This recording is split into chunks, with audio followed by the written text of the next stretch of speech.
Hi, hello, வணக்கம். எப்படி இருக்கீங்க? எல்லாம் நல்லா இருக்கீங்களா? ராக்ஃபோர்ட் சரவணன்.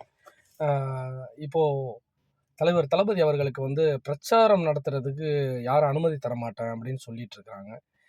இது என்ன வகையான ஒரு பாலிடிக்ஸு? என்ன வகையான ஒரு தமிழ்நாடு அரசாங்கம்? என்ன வகையான ஒரு தேர்தல் ஆணையம்? என்ன வகையான ஒரு அரசாங்கம் செயல்படுது அப்படிங்கன்னு எனக்கு தெரியல எனக்கு. ஒரே ஒரு விஷயம் தான் நான் சொல்றேன் நானு.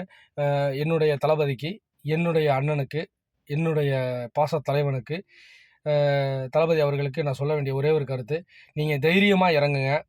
போலீஸ் பாதுகாப்பு குடுக்குறாங்க, குடுக்கல. தேர்தல் ஆணையம் பாதுகாப்பு குடுக்குது, குடுக்கல. இத பத்திலாம் நீங்க கான்சன்ட்ரேட் பண்ணவே பண்ணாதீங்க. உங்களோட சேவை மக்களுக்கு தேவை. இது ஒண்ணு மட்டும் தான் உங்களோட மைண்ட்ல இருக்கணும். உங்களுடைய சேவை மக்களுக்கு தேவை. நீங்க மக்களோட எல்லார்கிட்டயும் தெளிவா இறங்குங்க. ஒவ்வொரு வில்லேஜா இறங்குங்க. மேக்ஸிமம் முடிஞ்ச அளவு எல்லா வில்லேஜும் போங்க. எல்லா தொகுதிக்கும் போங்க. எந்த தொகுதியும் விட்றாதீங்க. பாதுகாப்பு குடுக்குறதும், குடுக்காததும் அது தேர்தல் ஆணையம் பிளஸ் காவல்துறையோட அது சம்மந்தப்பட்டது. உங்களோட கடமை என்ன? அவங்க கிட்ட பாதுகாப்பு வேண்டி நீங்க ஒரு மனுவ ஒப்படைச்சிருங்க. அவங்க பாதுகாப்பு குடுக்குறாங்க, குடுக்கல அத பத்தி கவலையே கிடையாது. நீங்க போங்க, மக்கள்ட்ட சந்திங்க, மக்கள சந்திச்சு பேசுங்க. அவ்வளவு அது மட்டும் தான். ஏன்னா, நீங்க எப்பவுமே மக்களுக்கு இனிமேல் தேவ. இனி எப்போதுமே நீங்க மக்களுக்கு நீங்க தேவ. ஸோ அது ஒண்ணு மட்டும் தான். எனக்கு நல்லாவே தெரியுது.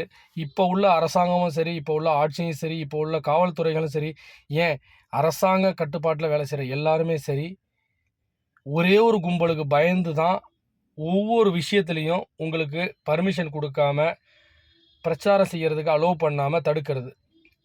ஒரே ஒரு கும்பலுக்கு பயந்து மட்டும் தான் ஒவ்வொரு அரசாங்கமும் செயல்படுது.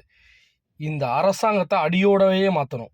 அதுக்கு நீங்க ஆட்சிக்கு வரணும். இப்படிப்பட்ட அரசாங்கமும் சரி, யாருக்காக கைக்கூலியா செயல்படுறாங்களோ, எந்த அரசாங்கத்திலயும் உள்ளவங்களும் சரி, அவங்க பணியிலேயே இருக்கக்கூடாது. நீங்க வரணும், மாற்றம் நடக்கணும்.